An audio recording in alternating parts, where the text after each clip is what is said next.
Hey y'all, come on in. Feeling like I just made a touchdown. 10 seconds on the clock.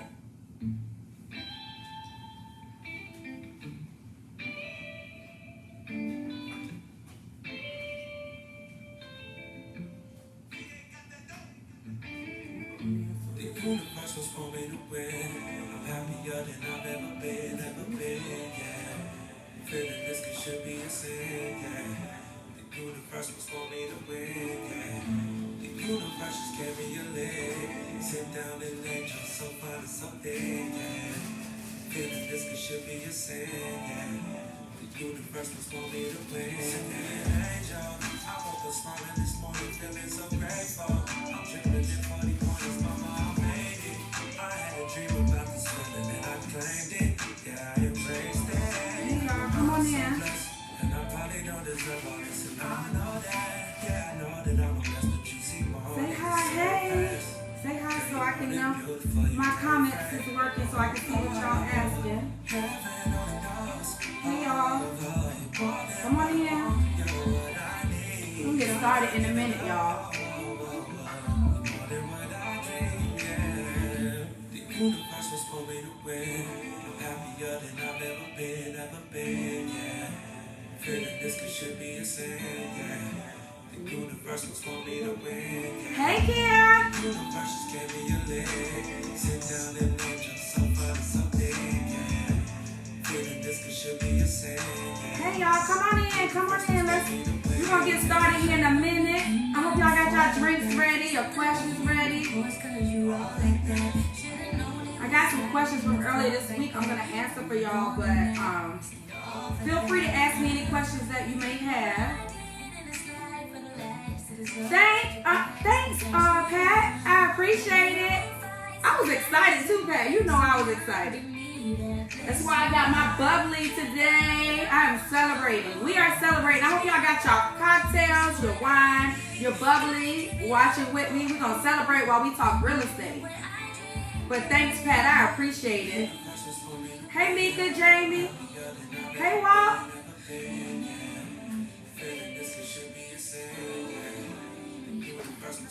We're going to get started in a few minutes, like one more minute, y'all. Hey, Tiff. Okay, I can see it. It's working now, guys. Y'all let me know if my music too loud. I'll turn it down. Hey, Takia. Hey, Tree.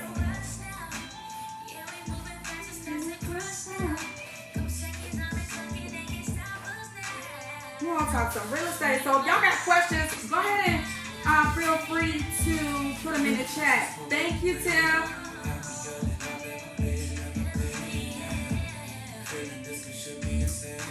So while we waiting, I just want to shout out a few people. So my lashes I have on is my daughter Lash Line. Y'all make sure y'all check her out.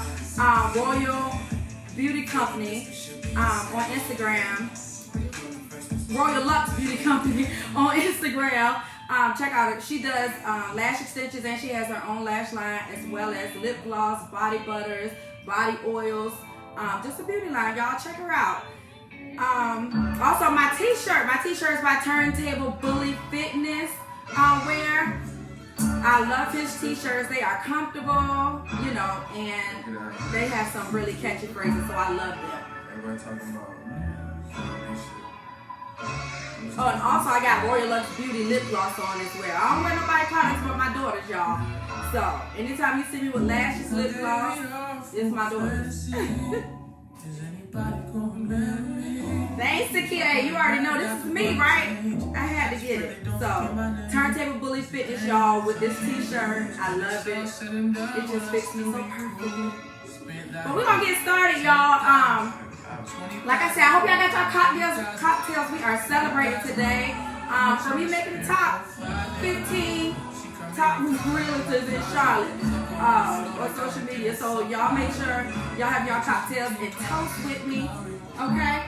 Alright, so we're gonna get started. So the first thing let me turn this music down. Hold on. I feel like I'm yelling. Am I yelling? Hey Keisha! We quiet, Makayla. Hey y'all. This ain't your live. Don't be saying, hey, y'all. Alright, so. Alright, I'm gonna turn it down a little. Alright, y'all, so we're gonna get started. So the first question I'm gonna start with, I'm gonna start with credit, then we're gonna work our way down, right? So we're gonna start from the top, work our way down. Someone asked me, how do you know when you're ready to go through the loan approval process, right? So the first thing you want to do is you want to pull your credit report with all 3 credit scores. Make sure you at least have a 620 or above. A 640 or above is better, but if you got a 620 or above, you can get in. Now, we know there's some lenders that'll approve people from 580, right?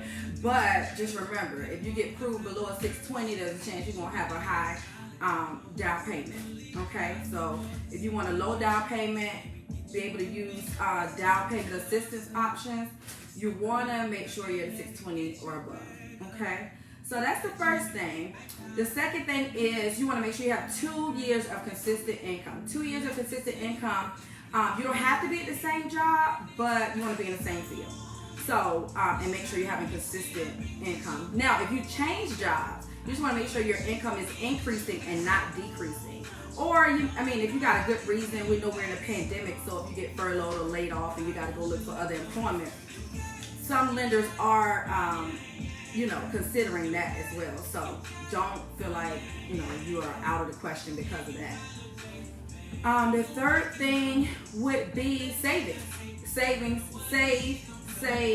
Save. I know a lot of people think I'm going to get down payment assistance. I'm going to do a no money down option loan. That is good. That is great. There are down payment assistance programs. There are no money loans, no money down loans. Put the audio right now. Okay, well. But keep in mind, you still have closing costs, right?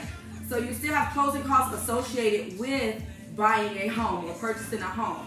So, or selling your home. So make sure you still save, right? I always tell my clients, I don't care if you got no money down option. Please make sure you save anywhere between $8,000 and $15,000. Now, if you walk away from that table with money in your pocket, that's even better. And I try to get all my clients' money back. However, you still want to have that amount in your bank account sitting, waiting, ready, and available. Okay? Let's talk about why you want to have those closing. What are closing costs, right? That was another question I got. What are closing costs? Closing costs are fees associated with the loan process. So that is loan processing fees, that is origination fees, that is the real estate attorney fees for your title processing. It is, your earnest money, your deposit, your appraisal fees, all that stuff. There's a lot of fees associated with purchasing a home that are not included in the no money down loan option. So I wanted to make that clear so that everybody understands you can't come to the table with, you can come with a 700 credit score, but you got to have your closing costs. You got to have your closing costs available, okay? So just make sure you have that available. Let me see. Yes, Markia, 620. Should you prepare financially 1%? Yes, Takia. Between $8,000 and $15,000, I would say have that in your bank account when purchasing a home. My ankle is I'm confused about. Well, we already had that conversation. That's offline. Call me later. It's too much. I can't talk about that today. Thanks, Bill. This is Turntable Bully Fitness T-shirts. Y'all order from him. Go place some orders. The next question. I'm gonna go to the next question.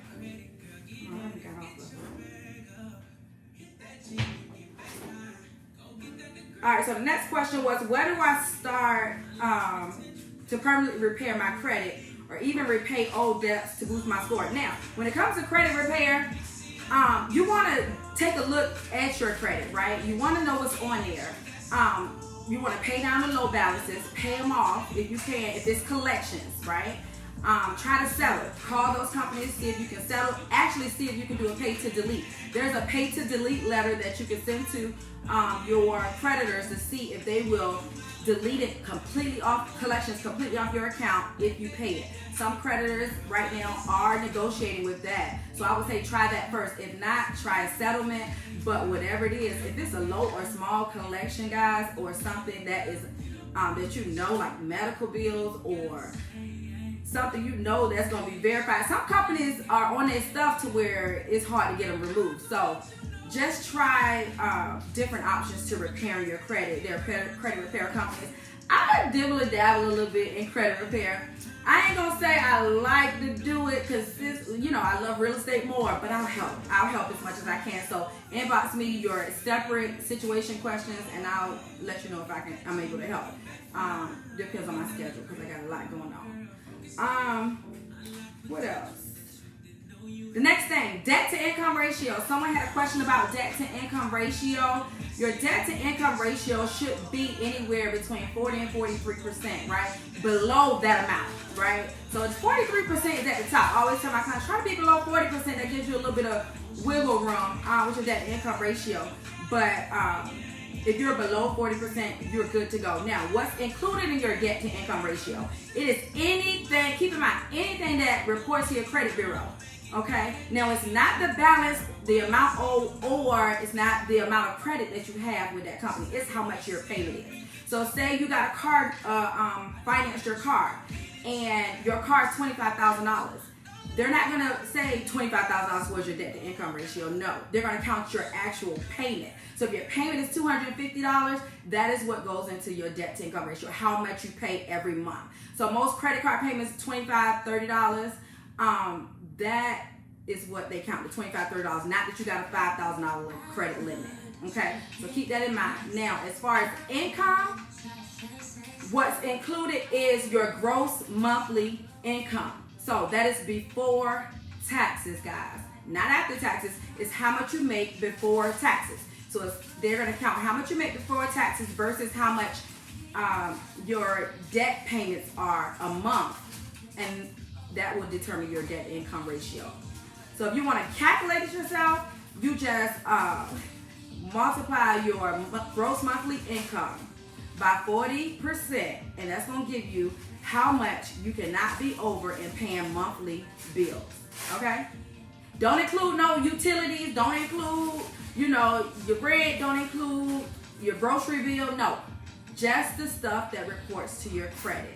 Okay? Now, student loans. I want to get into that because a lot of people ask me about student loans. Student loans, if you don't have a payment plan, just set up a payment plan, guys. All you got to do is call them, set up a payment plan. A lot of times they'll do a low income contingent payment plan, but set up a payment plan, because if you don't set up the payment plan, the lender has to count 1% of the amount you owe that student loan as your debt to income ratio payment. So set up the payment plan, because you can get an $80 payment recorded versus a $400 payment recorded. Does that make sense? So hopefully that does. Okay. So that should answer all credit questions. I want to move a little bit on to the actual loan, the real estate process, right? So guys, we know we are in a seller's market. Seller's market is intense. It is aggressive. It can be a headache for buyers, but because it's so many people that are approved for mortgage loans right now, because the interest rates are so low, right? So it's extremely competitive. So if you're looking to buy a home right now, or within, I would say, the next year or so, make sure you have your savings together. And this is why, especially if you're going to buy a pre-owned home, it's extremely competitive. You want to be able to bring your highest and best offers. A lot of times we need that highest and best offer as a real estate agent to ensure that contract on that home that you love. You find a home that you love, you're like, I want this free, I want it. And you know what I'm going to say? Okay, so we're going to have to bring our highest and best offer, and that means earnest money as an initial deposit along with the actual due diligence fee. Okay, which brings me to what the due diligence fee is. 1 second. The due diligence fee for your loan is a deposit. It's just for the seller to agree to take the property off the market while you get your inspection, your appraisal, and your survey done within that due diligence period, whatever you set that at. Most of the time it's at 14 days in North Carolina. I don't know, Virginia or any other states due diligence period, but most of the time it's 14 days in North Carolina for that. So that deposit is what holds that property for you, and the seller takes it off the market. Now that could be anywhere, from 1 to 3% of the property cost, or I usually say $500 to $1,000. But in a seller's market, you might have to go above $1,000 in due diligence to secure that contract. So it can just vary as to what the due diligence fee / deposit would be. Now, when we talk earnest money is different from the deposit due diligence fee, and it is not your down payment, okay? Earnest money is money that you offer up front to secure the seller that you are going to close on this property, right? Normally, it's after the due diligence period, but because we're in such an aggressive market, a lot of offers are being written right now with the earnest money up front. Earnest money is anywhere from 1 to 5% of your purchase price. So whatever that listing price or purchase price of that property is, you want to offer anywhere between 1 to 5% of that. I say go 5%. That way you can secure your offer. Okay, that is definitely going to help you secure that contract. Now, earnest money is important because you got to make sure you get your inspection, your appraisal, your survey done within that due diligence period. If you offer you want to get it during that period, but if you offer your earnest money up front, get those things completed during that period so that if something goes wrong or your inspection doesn't come back to your liking, and that gives us realtors an option to negotiate with the seller. We can negotiate some of your costs. We can negotiate some rollback, some concessions for you, or repairs to the property prior to you closing, right? And if the seller don't want to agree to anything that we're negotiating with, then you get your earnest money back. The deposit you don't get back. The earnest money you do get back if you decide to put a contract and you don't want to move forward within that due diligence period. Now, once that due diligence period is over, you're gonna have to fight for that money back. Okay, so make sure you get those things done within that period. All right, so we're gonna move to the next question. Anybody got any questions so far? Let me see. Well, later. You'll know why your credit dropped after buying a house. All right, let me see.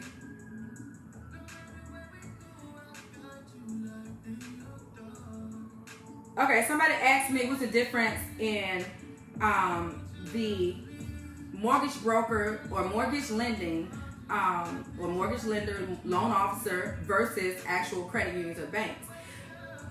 Most of the time, it just depends. Okay, so sometimes the banks or credit unions, they won't offer you as much money as a mortgage lender can get you finance for, because they can shop you around.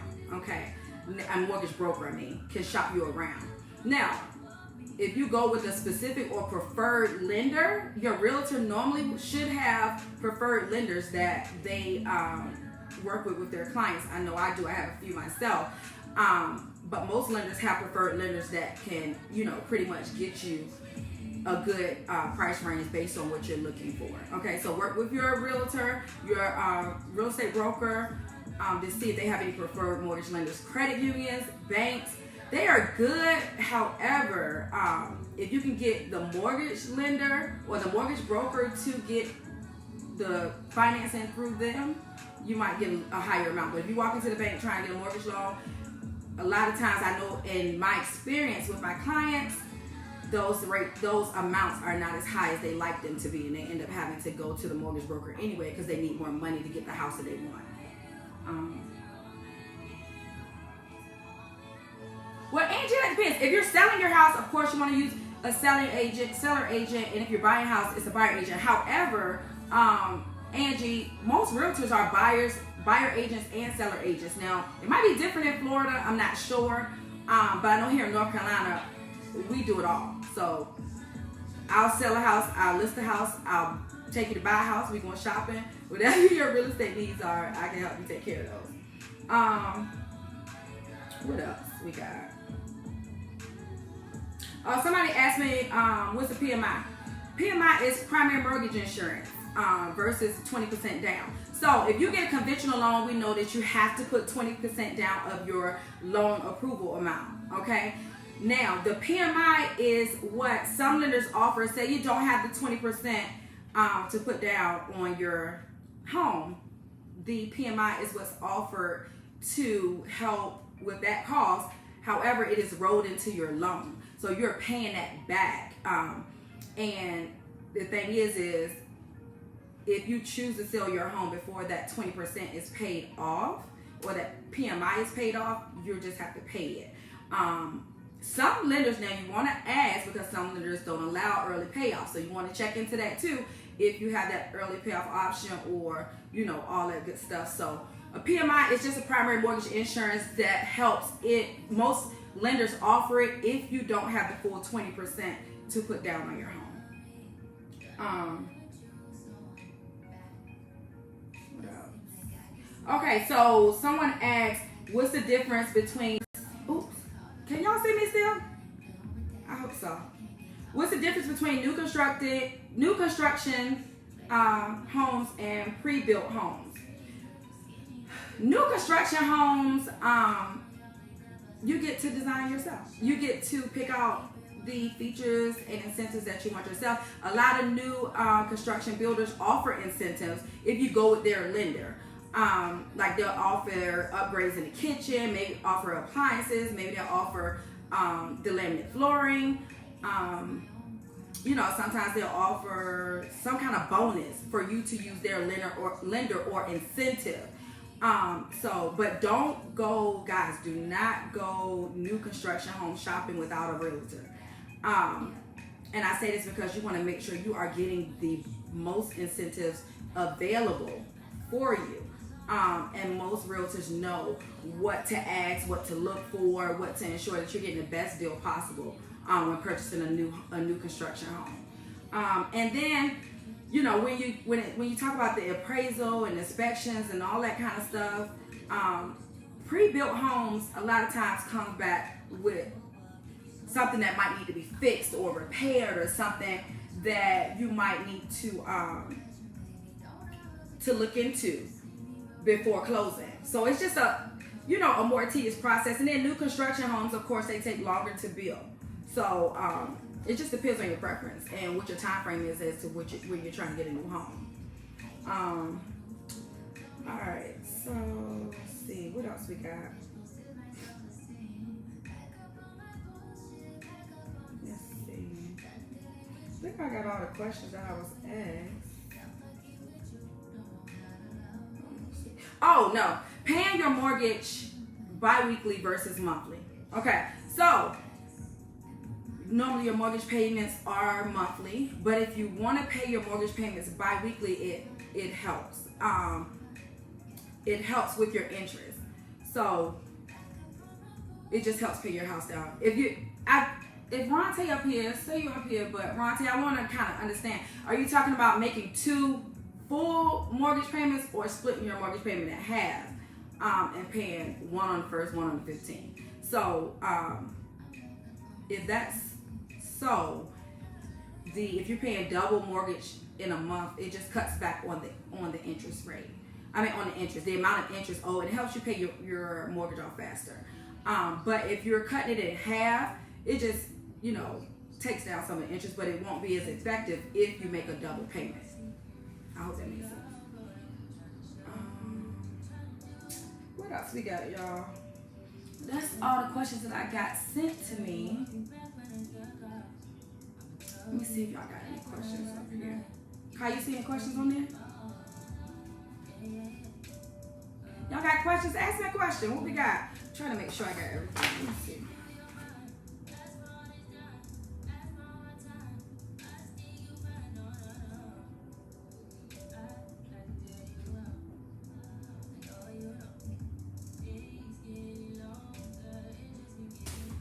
Oh, somebody asked about the underwriting process.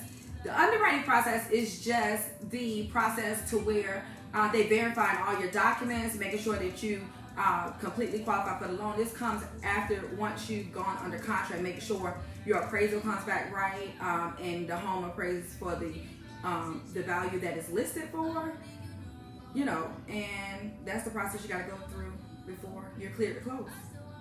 So, yeah, it's just the underwriting loan process.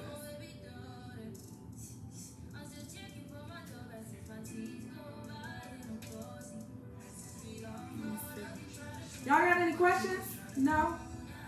Well, I want to talk about this too. So, y'all keep in mind that, because I don't know if I answered this on my last live, but I know somebody asked me how much do we have to pay commission to realtors.